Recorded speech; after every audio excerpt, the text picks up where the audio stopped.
La presse italienne s'est enflammée cette semaine, avec la publication de photos de Marion Maréchal, figure de l'extrême droite française, dans les bras d'un militant de la Ligue, Vincenzo Sofo, sur une plage de Ligurie.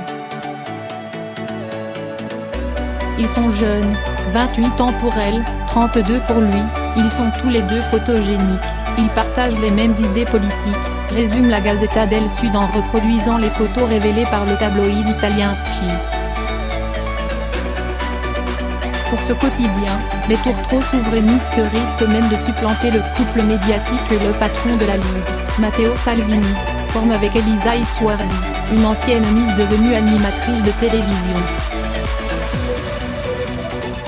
Milanais d'origine calabraise, Vincenzo Sofo s'occupe tout particulièrement de politique culturelle et anime Il Talibano le Taliban, un site de discussion très à droite qui a régulièrement anticipé les propositions lancées par elle.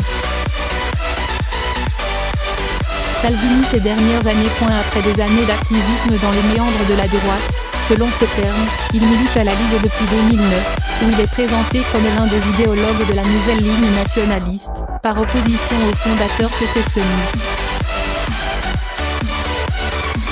Selon les médias italiens, il a rencontré la petite fille de Jean-Marie Le Pen, cofondateur du Front National, lors d'un congrès à Milan en 2016, l'année où elle s'est séparée du père de sa fille.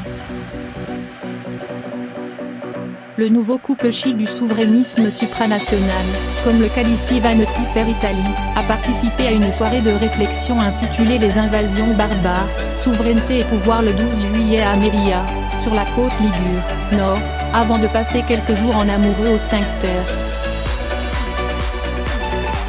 Interrogé par téléphone par Vanity Fair, Monsieur Sofo a confirmé la relation, tout en précisant « Je suis habitué à parler de politique, mais pas de faits privés ».